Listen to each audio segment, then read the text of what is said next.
Bien, mis hermanos, esta mañana yo quiero recordar uno de los grandes temas en los cuales creemos y en los cuales nos sentimos identificados.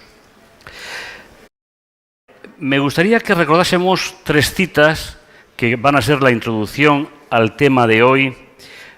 En ningún momento debemos de perder de vista la importante obra que se está haciendo a favor de nosotros en el santuario celestial. Se nos amonesta diciendo, como pueblo debemos ser estudiantes fervientes de la profecía. No debemos descansar hasta que entendamos claramente el tema del santuario, el cual está expuesto en las visiones de Daniel y de Apocalipsis. Cuando los libros de Daniel y Apocalipsis se comprendan mejor, los creyentes tendrán una experiencia religiosa completamente diferente. Se les dará tales vislumbres de las puertas abiertas del cielo, que el corazón y la mente quedarán impresionados con el carácter que todos deben desarrollar para alcanzar la bienaventuranza que será la recompensa de los puros corazón. Y me voy a parar en la palabra bienaventuranza en esta mañana. Se advierte una maravillosa conexión entre el universo del cielo y este mundo. Lo que fue revelado a Daniel fue completado más tarde por la revelación que se le hizo a Juan en la isla de Patmos. Estos dos libros deben de ser estudiados cuidadosamente. Después de haber enseñado en la Facultad de Teología en Sagunto, como profesor de Antiguo Testamento, las profecías bíblicas, sigo recibiendo, escuchando, pastor, es que el libro de Daniel y Apocalipsis, es que eso no hay quien lo entienda. Tal vez porque no lo hayamos explicado bien, o tal vez porque no le hemos dedicado el tiempo suficiente. Pero recordar que la pluma inspirada recomienda el estudio de estos libros, pero sobre todo para entender un tema, que es el santuario celestial. El libro de Daniel, en su última visión, acaba con una visión celestial impresionante. Se encuentra en el capítulo 10 de Daniel, que dice lo siguiente. Daniel, capítulo 10, versículo 4, los que tenéis en la Biblia os invito a abrirla. En el día 24 del primer mes, es decir, el mes de la Pascua, 10 días después de que terminara la Pascua, Daniel, como profeta del exilio, está justamente a la orilla del río Hiddekel, el río Tigris para algunos comentaristas, y él está mirando hacia Jerusalén. Si el templo hubiese estado levantado, si el templo hubiese estado en funcionamiento, Daniel habría celebrado la Pascua y habría estado recordando la salida de Egipto, pero el templo no estaba. Por eso es visitado por alguien muy especial.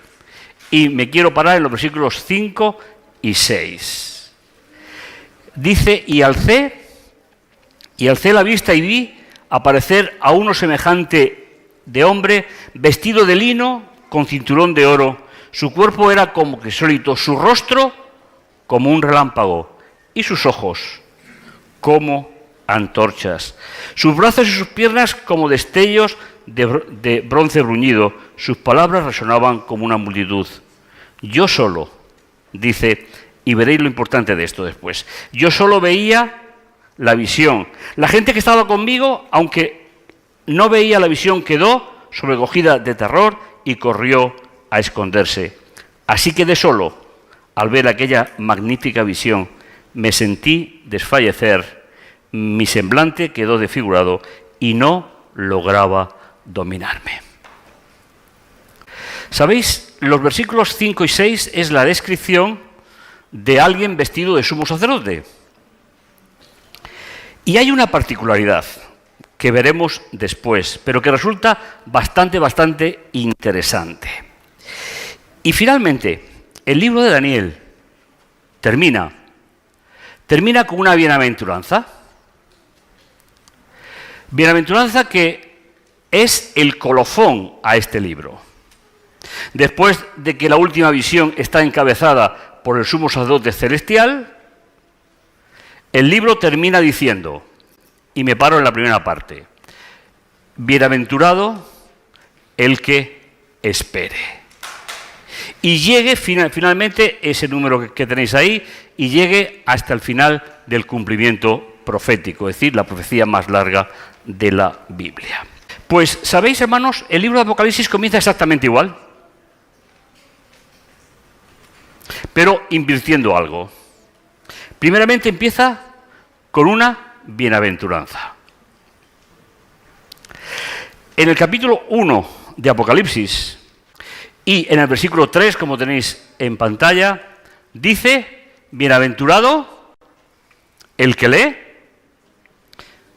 los que escuchan y los que guardan la profecía de este libro. Por lo tanto, el libro del Apocalipsis tiene una definición bíblica, mis hermanos, que no tiene ningún otro libro de la Biblia. Ninguno. Todos los libros de la Biblia son revelados. Todos los libros de la Biblia son inspirados. Pero solo Daniel y Apocalipsis son revelados. Pero sobre todo el de Apocalipsis. Porque en la bienaventuranza, con la cual comienza el libro, se nos recuerda que el tiempo está cerca.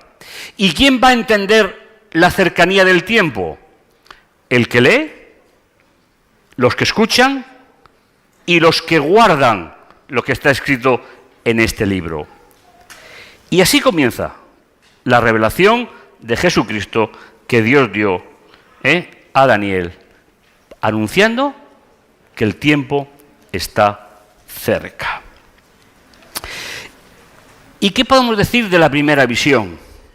La primera visión del libro es justamente el final del libro de Daniel, donde volvemos a ver ese personaje fundamental que es el gran protagonista de la profecía. Es verdad que durante muchos años, desde nuestros orígenes, hemos hecho más hincapié en los animales, es decir, en la zoología del libro, que en el personaje central del libro. Todo tiene su importancia, pero creo que hablar del sumo sacerdote celestial tiene muchísima más relevancia que hablar del conflicto en la tierra. Por eso, en los minutos que nos quedan, yo me voy a ceñir al tiempo, tenemos la visión que viene a continuación. Soy copartícipe de la tribulación, del reino, de la paciencia, en virtud de nuestra unión con Jesús. Y como Daniel, hay otra cosa que coincide, Juan es otro profeta del exilio. Uno estaba en Babilonia, luego en Medo-Persia, y Juan estaba cautivo por el Imperio Romano.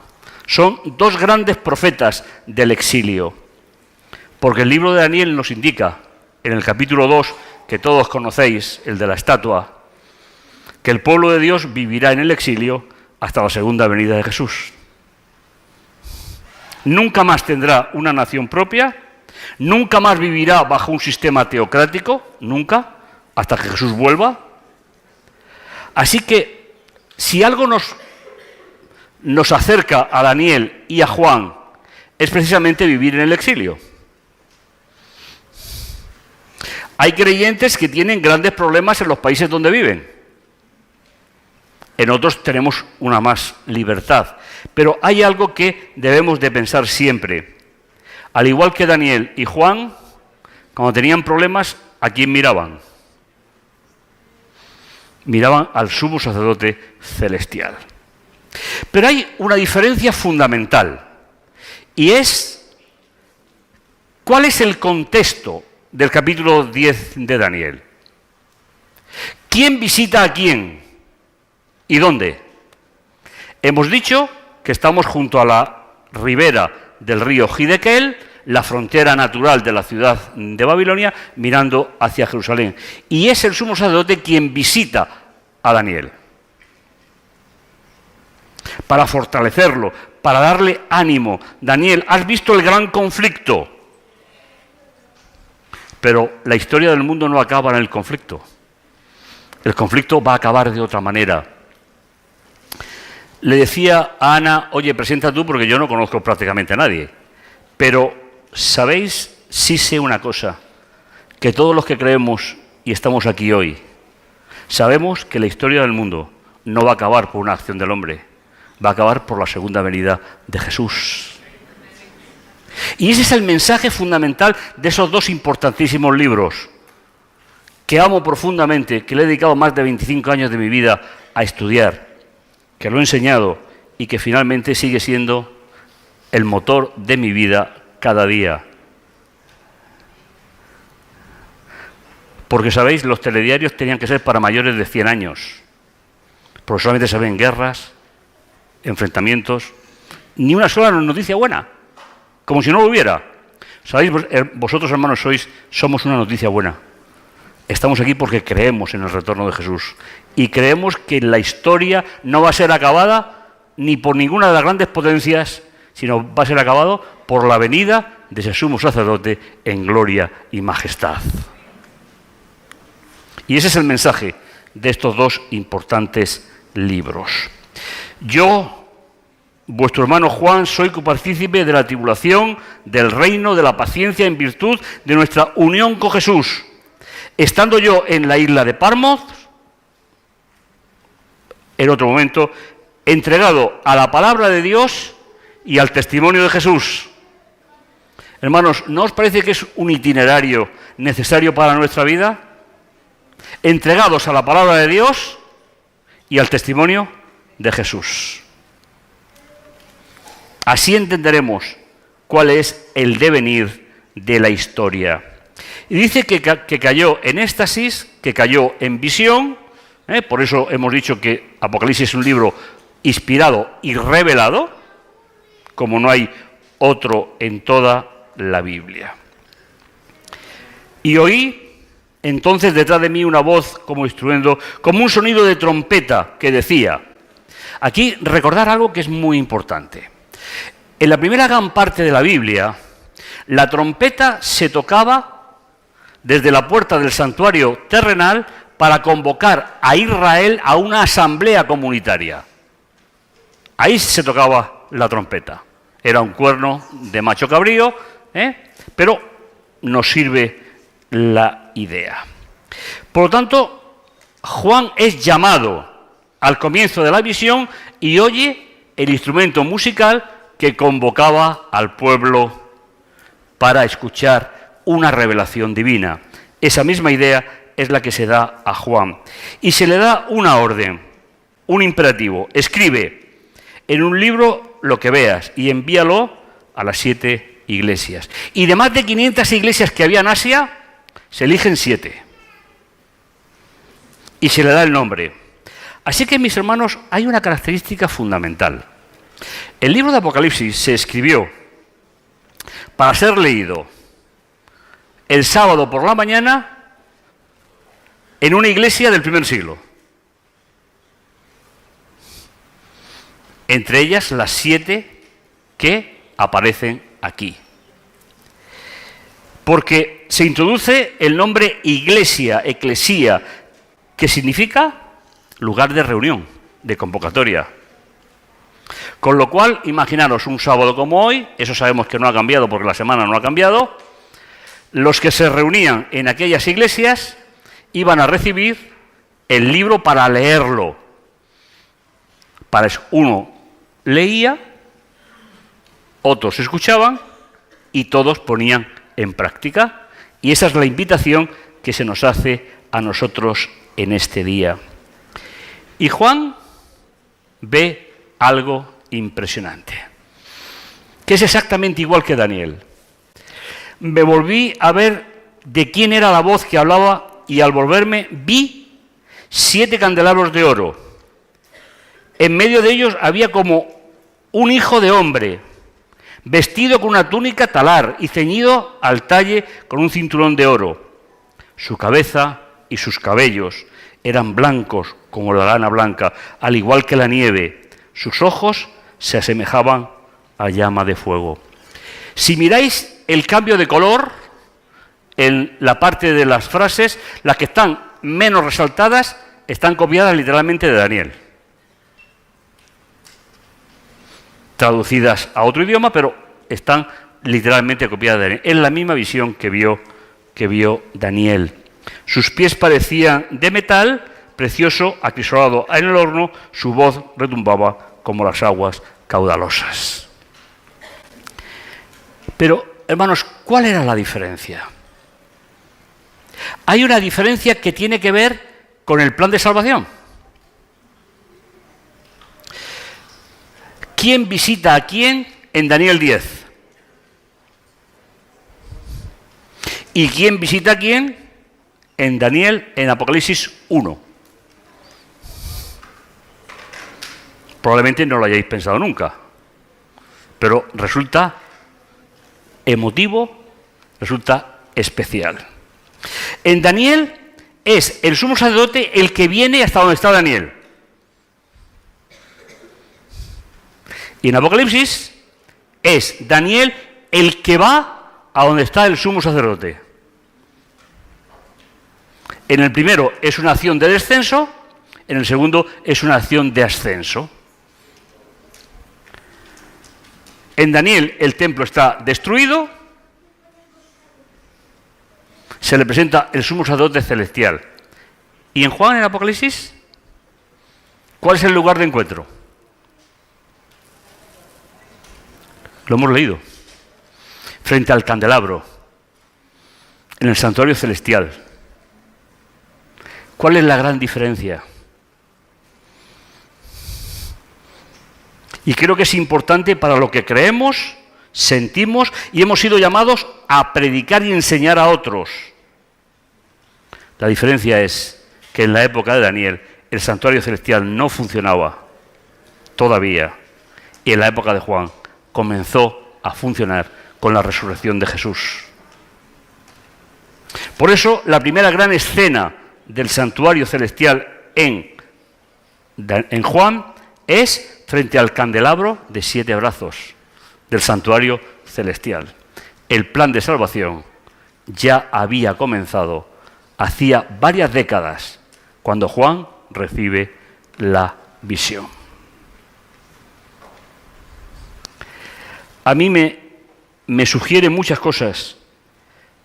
Me sugiere el cuidado que Dios tiene para decirte, para decirme, que aunque vivimos en el exilio, es verdad que con diferentes intensidades, en diferentes momentos, pero no intentes resolver los problemas de tu vida mirándote a tus zapatos, ni tan siquiera a las huellas que pisas. Cuanto más problemas tengas, levanta más la vista hacia el santuario celestial, donde está la verdadera solución para tus problemas y para los míos. Y a través de Daniel y de Juan, nosotros podemos percibir la existencia de ese sumo sacerdote que siempre estuvo ahí desde la eternidad y para la eternidad, pero que ha trabajado a lo largo de la historia, primero acompañando al creyente sin el santuario y en segundo lugar ejerciendo su ministerio en ese santuario hasta la segunda venida. ¿Sabéis, mis hermanos? El libro de Daniel y Apocalipsis dice que el destino del ser humano está marcado por la obra del sumo sacerdote en el santuario. A veces nos perdemos en contar los tornillos, las maderas, el oro, pero esa es la envoltura. Estudiábamos en la lección de esta mañana el cuidado que se tuvo en construir el primer santuario. Pero ¿quién ha construido el verdadero santuario del cielo? Dios mismo. Y desde la resurrección de Jesús está funcionando, ¿para qué? Para tener compasión de todos aquellos que llegan con la relación personal, estabilidad con Él, con sus problemas, con sus pecados, con sus problemas de cada día.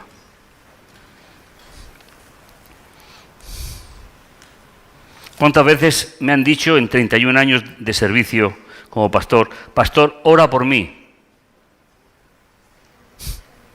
Está muy bien.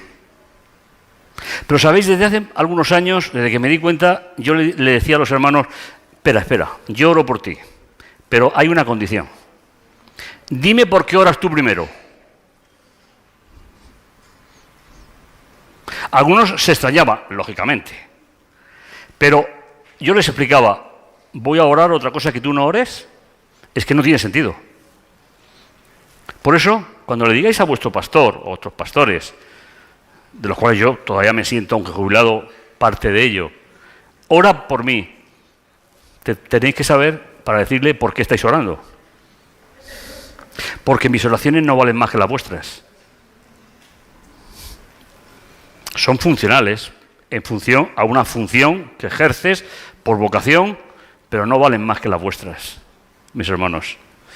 Porque todas las oraciones van al santuario. Todas las oraciones antes de llegar a la presencia de Dios pasan por el lugar santo del santuario. Apocalipsis capítulo 8, por el altar del incienso. Porque desde el año 1944 hasta el final Jesús está en el lugar santísimo. Apocalipsis 11, 19. Se describe todo el santuario en el libro de Apocalipsis, pero ya el celestial. Cuando ores por tu pecado, recuerda que tu oración va al altar del incienso y de ahí sube directamente a la presencia de Dios. Y si me permites, no sé si hay algún pastor en la sala, no lo sé, pero no confiéis vuestras oraciones a nadie. Pedid al pastor que os acompañe, pero no se las confiéis a nadie. Es algo personal, es algo que no puede ser cambiado nunca. Y cuando ores, procura orar por lo que Dios pueda bendecir. Y no ores por lo que tú quieres que Dios bendiga. Esa es una de las grandes lecciones que tenemos. Finalmente, el texto va a decir en su mano derecha 7 estrellas. Veis que está a continuación. Y de su boca salía una espada aguda de 2 filos. Su rostro brillaba como el sol en pleno calor del día. Qué importante, mis hermanos, es que tengamos en cuenta que la Iglesia en general, como entidad, la Iglesia tiene una protección especial de Dios. Al igual que Israel, y seguro que recordáis el texto, lo hemos leído en el trimestre de Escuela Sabática durante varias veces, en Éxodo, capítulo 19, versículos 5 y 6, el Señor le dijo a su pueblo, vosotros seréis mi especial tesoro sobre toda la tierra, porque la tierra es mía. Dejadme hablar durante unos pocos segundos sobre la palabra tesoro. El pueblo de Israel, como muchas veces los creyentes en Jesús, hemos confundido ese término, la palabra tesoro. Hay grupos que se creen que son el tesoro de Dios por sí mismos. Y la historia está cargada de eso. No, hermanos, somos tesoro de Dios si Dios está en medio de nosotros. Si Dios no está en medio de nosotros, no somos tesoro de nada. Porque en el Antiguo Testamento hay 2 palabras. Una que califica lo que vale una pieza de material precioso, y otra, la que le da a alguien con poder a una realidad que no lo tiene. La que emplea es la segunda. Es decir, yo sois especial tesoro porque yo estoy en medio de vosotros. Y esa es la idea, mis hermanos. Y fijaos cómo se presenta el sumo sacerdote a nuestra iglesia, a la iglesia de la Odisea. No hemos leído los versículos que estaban detrás de la visión en el capítulo 1, pero ahí se da una serie de características que luego se van a repartir en todas las iglesias. Y a la iglesia de la Odisea se dice lo siguiente. ¿Quién lo dice? El sumo sacerdote celestial, el que cuida de su iglesia. Sabéis, hermanos, hubo un tiempo en que pensaba que yo tenía que ser el guardián de la iglesia. Me refiero como pastor. Pero siempre fracasaba en el pensamiento, porque no dependía de mí. Hasta que llegué a entender que el problema de la iglesia es de Dios, no es mía. ¿Cómo se presenta el sumo sacerdote? Para el pastor, para el mensajero de la iglesia de Laodicea escribe esto. Y fijaos cómo se presenta el sumo sacerdote a nuestra iglesia, a la iglesia del final del tiempo. Dice el amén. ¿Qué significa esta palabra? Así sea porque es cierto. Ese es un hebraísmo, está sacado del hebreo. El testigo. Y lamentablemente las versiones que tenéis en la mano no pone una coma aquí, pero en griego sí está. Es decir, no es el testigo fiel. Es el testigo, coma, el fiel.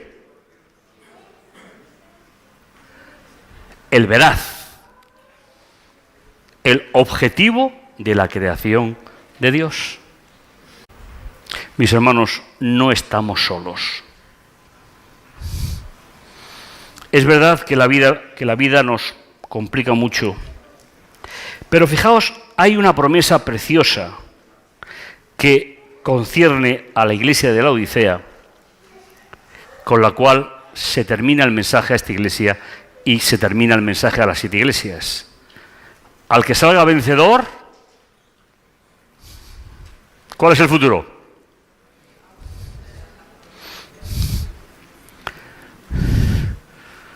Lo sentaré en mi trono, a mi lado, lo mismo que yo cuando vencí. Me senté en el trono de mi Padre, a su lado. Quien tenga oídos, oiga lo que el Espíritu dice a las iglesias. El profeta Daniel ya anunció en el capítulo 7, los versículos 12 y 13, ya anunció que el final de la humanidad es ser reyes junto a Cristo en la eternidad. Y cada vez que predico sobre Daniel y Apocalipsis, yo suelo hacer la misma pregunta. ¿Tenéis una solución mejor? ¿Tenéis algo mejor que esto para vuestra vida? Yo no lo tengo.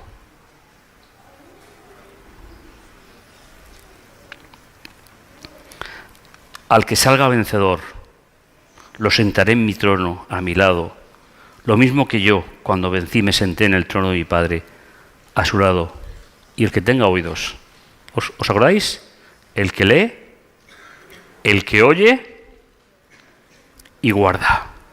Así empezó el Apocalipsis. Y yo quiero terminar por la hora. Quiero terminar con la gran promesa a esta iglesia.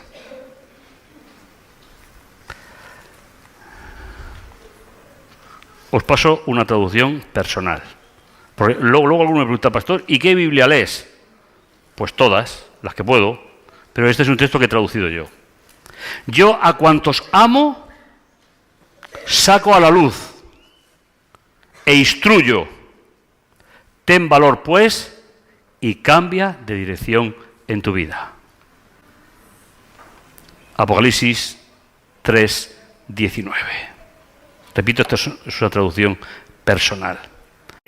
Es bueno, hermanos, que pensemos, que no nos veamos atrapados solo por el día a día, que bastante difícil es, posiblemente para muchos de vosotros. La esperanza era lo que unió a Daniel y a Juan desde la prisión. Es verdad que Daniel vivió en una prisión de oro, pero prisión, y Juan no sabemos si salió o no de la isla de Patmos. Hay muchas tradiciones del siglo I, siglo II, pero ninguna de ellas están escritas en la Biblia. Por eso, el Señor te dice en esta mañana que te ama y que te hace relevante y te forma, te instruye y ten valor para cambiar de dirección en tu vida, en todo aquello que tengas que cambiar. Que el Señor os bendiga.